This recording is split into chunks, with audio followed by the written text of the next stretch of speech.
Hi மக்களே, Jailer 2 படத்தோட ஒரு முக்கியமான அப்டேட் ஒன்று வந்திருக்கு.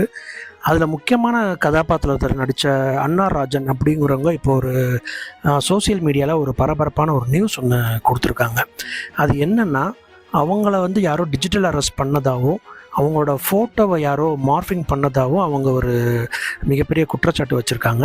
அது அவங்களோட இன்ஸ்டாகிராம் பதிவில் அவங்க என்ன சொல்லியிருக்காங்கன்னா, அந்த ஃபோட்டோவை பார்த்துட்டு, அந்த ஃபோட்டோ என்னோடது கிடையாது, யாரோ திட்டமிட்டு எடிட் செஞ்சு அது போட்டிருக்காங்க, என்னோடய பெயருக்கு இது களங்கம் ஏற்படுத்தணும் அப்படின்னு சொல்லிட்டு அந்த ஃபோட்டோவை மார்ஃபிங் பண்ணி எடிட் பண்ணி போட்டிருக்காங்க.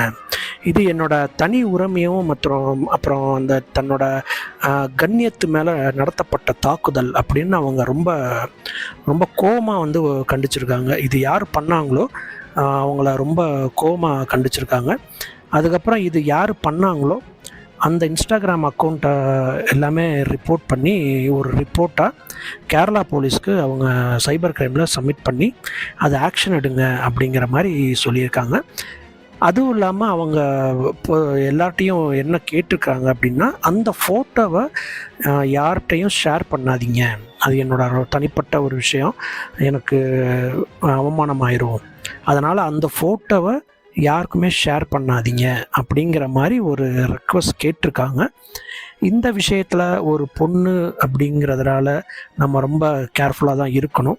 இந்த மாதிரி மார்ஃபிங் பண்ணுறதுனால அவங்களுக்கு என்ன லாபம், அதனால் இந்த நடிகை எவ்வளோ மன உளைச்சல் ஆவாங்க அப்படிங்கிறது கொஞ்சம் கூட யோசிக்கவே மாட்டேங்கிறாங்க. அந்த மாதிரி சமூகத்தில் தான் நம்ம வாழ்ந்துட்டுருக்கோம். இந்த மாதிரி நடிகை கிடையாது, இந்த மாதிரி ஏகப்பட்ட நடிகர்களோடது பண்ணி ரொம்ப கீழ்த்தரமாக நடந்துட்டுருக்காங்க. இதை பற்றி உங்கள் கருத்து என்னன்னு கமெண்ட்டில் சொல்லுங்கள்.